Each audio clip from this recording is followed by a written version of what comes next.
This, everyone, is a whole deboned chicken. Now, we've all heard of deboned chicken thighs and chicken drumsticks and the regular classic deboned chicken breast.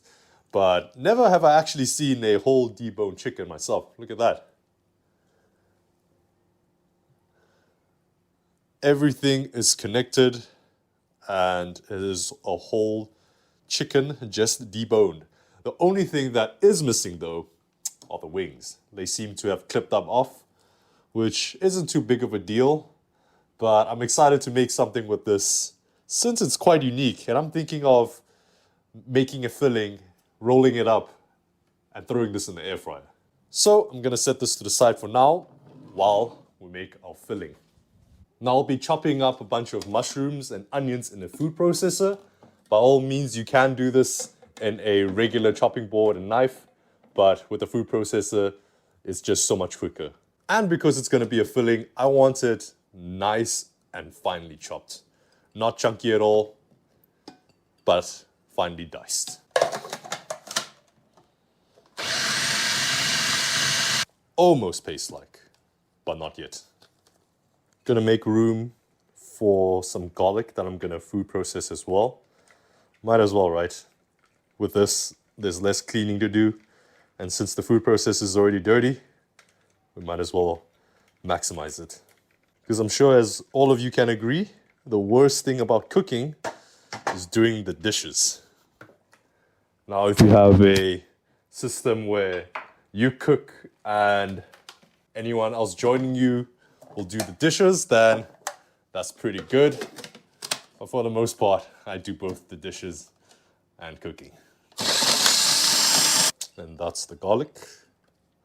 I use quite a bit, I think roughly 8 cloves. As for the mushrooms, there was a pack of mushrooms and 2 relatively large onions, maybe medium size, but medium to large, I'd say. Now we're going to have the pan on medium-high heat. You don't have to preheat it. And we're gonna throw in our onion and mushroom mixture. I'm gonna show you guys a little trick that I learned from America's Test Kitchen. And that's cooking most of your vegetables or onions and mushrooms with a little bit of water in the beginning. Instead of adding oil, you can add water in the beginning just to break it down, especially with the mushrooms. It holds a lot of water. So the additional water that's added will help pull out the water in the mushroom itself. And after that's done, you cook it all the way down until it's nice and dry. Then you add in the oil. That way you can reduce the amount of oil you use as a whole. And for the most part, why not be a little bit healthier? It's pretty good. And in terms of taste, I would argue it is quite similar from the traditional way of just using oil. So for something like this, I'll add in roughly 1 cup of water and give that a mix and let it boil. It might look a little bit sad right now, but it works. So just give it time. And this is how it looks like after 6 to 8 minutes. As you can see, like the color is getting a little bit darker and it's shrinking by quite a lot by cooking down the water. Now you can also use the same technique to cook caramelized onions. The idea is very simple. You add a little bit of water in the beginning and then cook down the onions until it starts to brown a little bit. That's when you add your oil. And we want to do that mainly to break down the onions. For the most part, when you're cooking the onions with the oil, traditionally, you're breaking down the onions so you can get to a nice texture. But of course, that requires a lot of oil. So if you add in water in the meantime, to cook it to the point where you will like the texture, all you have to do is just add a bit of oil to finish it off and get that color. Now the texture, I would say, is not quite the same for caramelized onions. It will be a little bit more jammier because of the breakdown while you're cooking it in water. So if you don't like that texture, by all means you can use the traditional method, but definitely try and give it a shot and see if you'd like it or not. Now I'm pressing it down just to get more surface area for the rest of the water to evaporate. Now when you can see the mushroom and onion start to stick to the pan, that's your cue to add in the oil. I'll be using regular olive oil, but by all means, go with any type of neutral tasting oil you like. Can't go wrong with it. Now is also the time that we add in the garlic.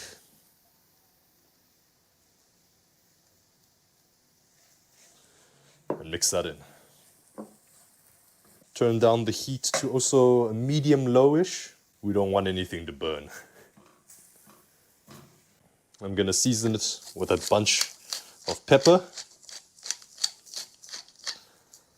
as well as a bunch of salt. Now I'm just gonna roughly eyeball it around that much. We will be seasoning the chicken itself, so it's gonna be layers of different spices and salt. So we don't want to go too heavy with the salt for now, because if you do that, you can't exactly turn back the clock and remove it now, can you? Ooh, that smells nice. Now we're gonna let this cook for another 5 to 6 minutes on low heat until it looks roughly like this. And it's done. The mushroom and onion pate always feels a little bad to look at. It doesn't look pleasing, especially on the camera, hell, even in real life, but it tastes really good, so it's one of those foods that are ugly but delicious. Now, we're going to be seasoning the chicken itself. I have a spice mix that I have right here. It's a Berbera-inspired spice mix. And Berbera is an Ethiopian spice mix with a base, which is paprika, and a whole host of different spices. Garlic, onion, cardamom, cumin,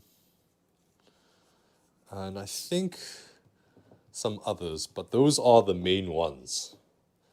So mix that together, a bunch of salt, and you basically have a semi-inspired version of Berbera.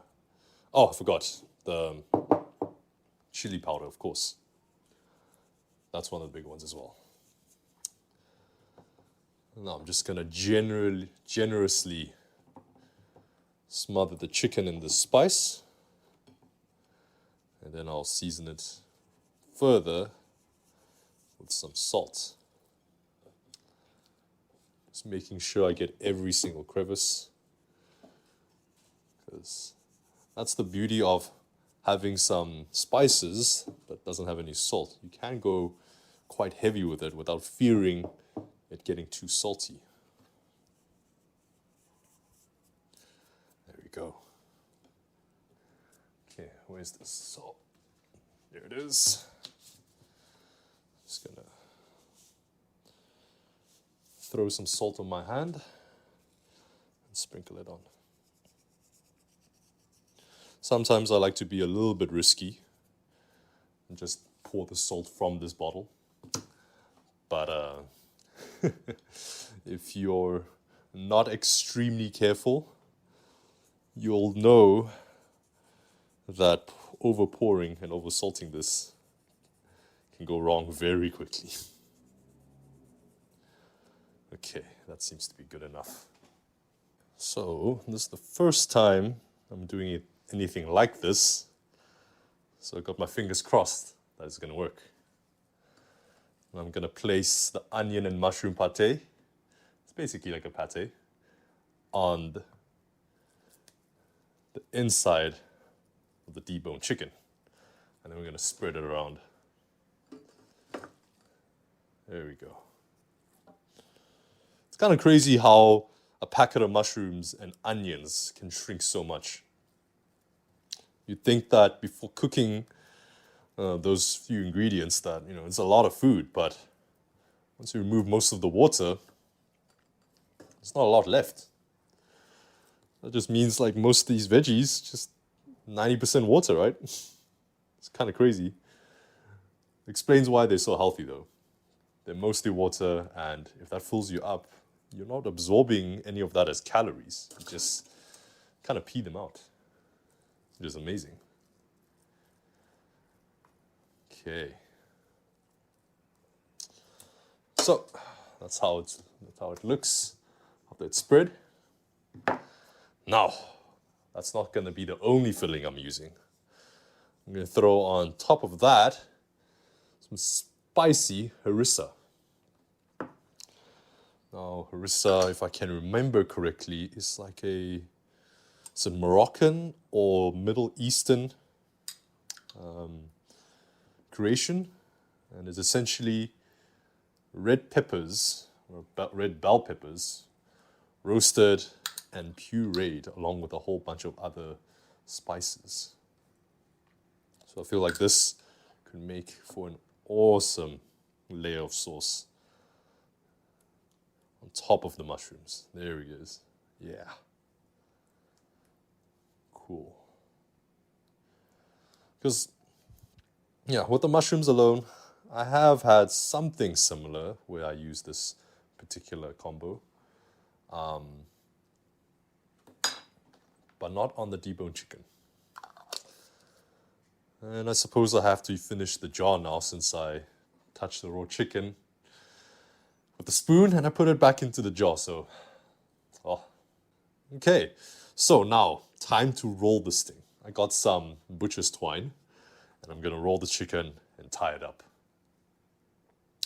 As to like which direction I feel like is best, not too sure. I think I'm going to go from the top down.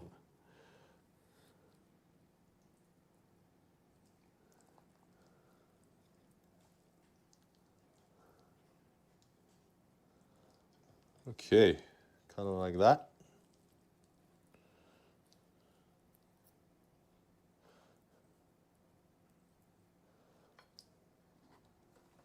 It's a good chicken burrito. A whole chicken wrap. Looking at it now, I think I have overdone it with the harissa and mushroom filling, but we'll see, we'll see. If everything doesn't spill out and it works, I'm a happy man. But so far so good. It looks like it's going to be quite delicious actually. I'm really excited. So I'm just going to cut up a bunch of this butcher's twine, roughly 3 of them. And how do we do this? I'm going to place the twine on this chopping board right here. Gonna lay it out. Like so. Then I'm going to place the chicken on the twine so I can tie it together. Okay, this one needs to come a little bit closer. I'm going to start with the middle one and tie that down.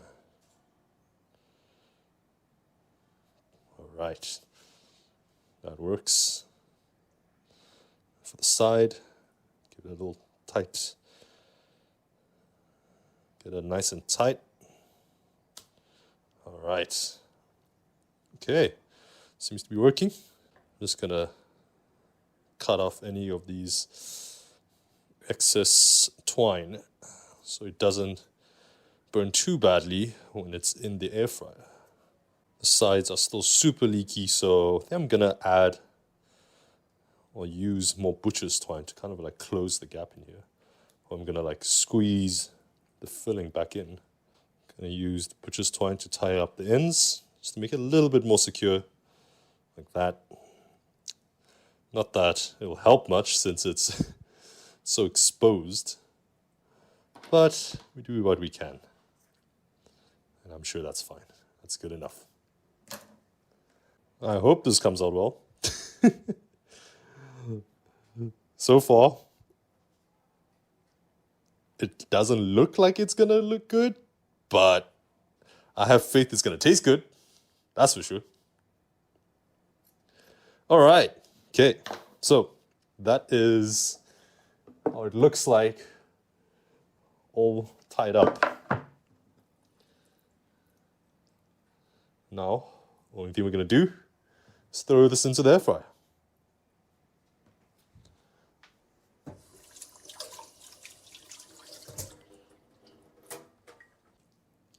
All right, into the air fryer you go, buddy. It's a bit of a tight squeeze, but we'll make it work. Now, into the air fryer it goes. I'm gonna cook this bad boy at 180 degrees Celsius for, I would say, 30 minutes. But I'll check it around 15 minutes with a thermometer just to see what temperature it's at internally. And yeah, if it hitches its temperature just right at half an hour, I'm a happy man. Well, here it is when it's done. 30 minutes unfortunately was not enough. I had to add an additional 10 minutes, and I also upped the temperature to 200 degrees Celsius just to get the surface a little bit more crispier. Now, I have to say, that doesn't look half bad. Let's snip off the twine. Get that off. There we go. Amazing. Gonna get the end bits off as well. Kind of melded into the chicken. Couldn't see it there for a second. All right. Damn, that's hot. Okay, just slice it. All right. Ooh, that's super hot. My hands are on fire touching this thing. Gonna put the other piece away, since some other people will have some of this in my house. Cool. This is for me. Oh, look at that. I think the most exciting part about this is how juicy that breast looks. Damn. Let me just get this up so you guys can see. Yeah. It looks super tender. Ooh. Okay. But does it taste good though? That's the big question. Let me cut a piece of the breast and have a taste.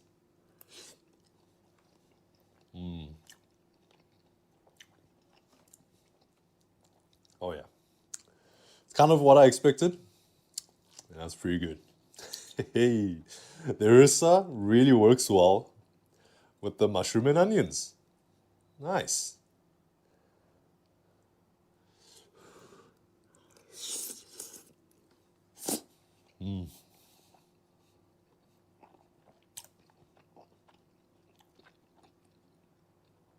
Oh,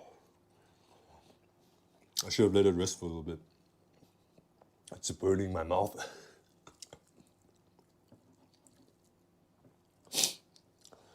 I do think though, I should have cooked the mushrooms and onions for a little bit longer. But hey, it's still really good. Oh, I think what will go even better with this, some more spice. Now, in terms of spice, I mean heat. Harissa itself has some chilies, but here it is. Gonna throw in some chili oil. Yes, sir. I like to scrape the seeds at the bottom, just so I can have like a little bit more texture when I throw it on. Sometimes I just use the oil, but that's usually reserved for me personally when I cook things. And when I use it as like a sauce or a topping, the chili bits at the bottom is where it's at for me.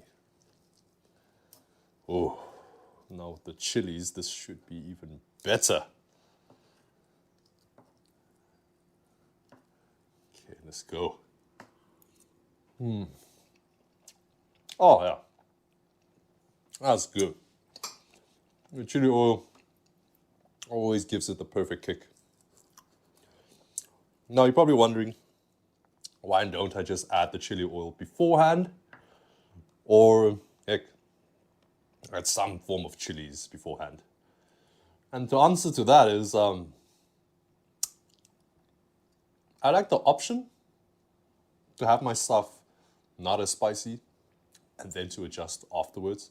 Because sometimes I'm not in the mood to eat everything super spicy, super hot.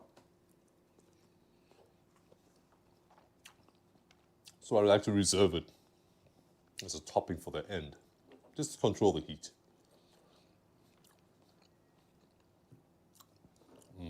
Because this is just perfect. My last batch of chili oil, not this one, was stupendously hot. I think I would say it was like 2 to 3 times hotter than this current version.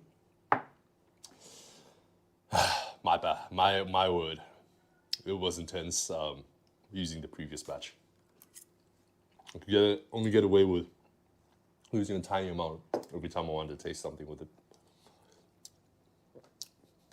It's not a bad thing.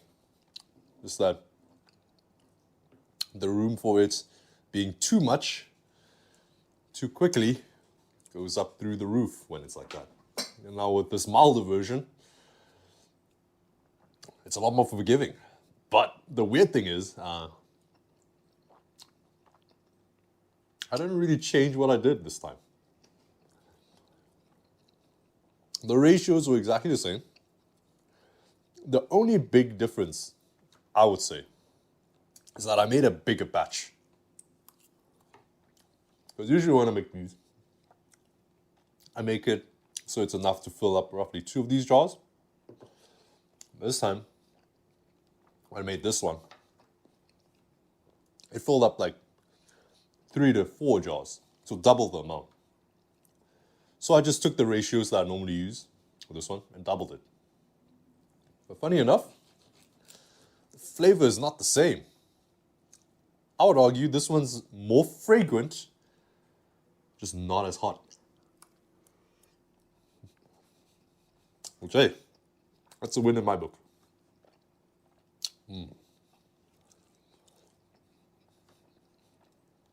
It's really cool with this chicken rolled up like this.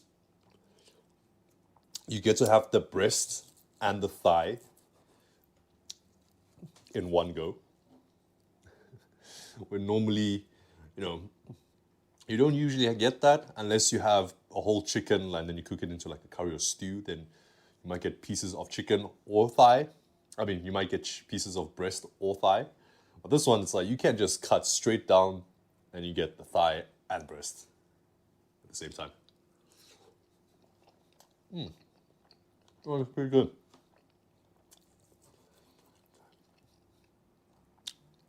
I'd like to find out, what do you guys prefer to cook boneless chickens with? Specifically whole boneless chickens?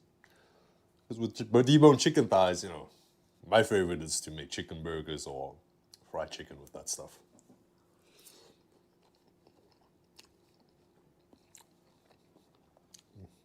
I feel like for a whole chicken,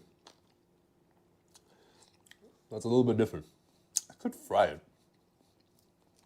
A deep fried whole chicken would be quite interesting. Let me know if you guys would like to see that.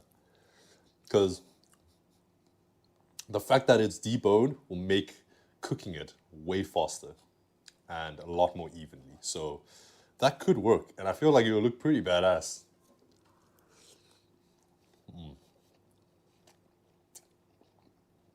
Wow. I feel like this is like the perfect amount for me. Half a chicken. Always hits the spot. My favorite though has to be like having a full chicken from Cheeky Nando's.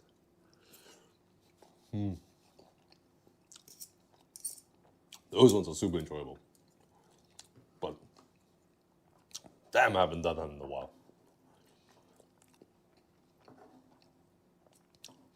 I think the last time I did that was probably when I was still in university. And that was, how long ago was that? Like 4 to 5 years ago. That's nuts.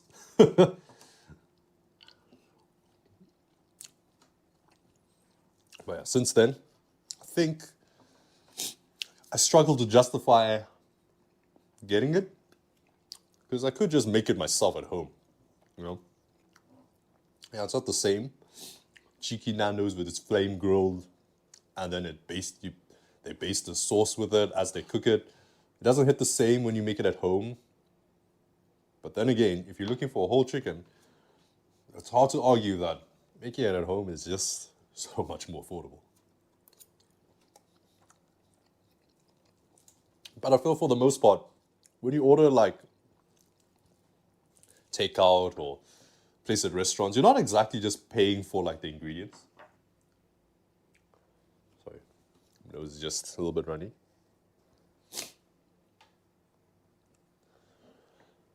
So where was I? You're not exactly paying for the ingredients. I feel like a lot of people always forget that. You know, I've heard it a lot of times. You're at a restaurant, someone's like, I could make this at home, I could do it better. Sure, maybe you could do it better. But I feel like at the end of the day, people go to restaurants for a few things. Yeah, you're there for the food, but you're also there to save time. Let's be real. Cooking takes time. And sometimes we like to just think about the actual cooking itself. But there's the prep. There's the getting the food in the first place, you know. Getting in the car, leaving your house, and actually driving to the place to get food and bring it back into your house. That's time. And of course, the act of cooking itself is more time. And after all of that, there's still the cleanup, the dishes. If you're prepping vegetables or you're deboning, you know, there's the bones and scraps that you just need to get rid of. You know, that's gonna take up space in your rubbish bin. All of that gets covered when you eat out. So if you think about it like that, the value just shoots up compared to just thinking about it for the ingredient itself in terms of the price. That was quite the enjoyable experience. Thanks for joining me. And that was my lunch. See you guys next time. Peace.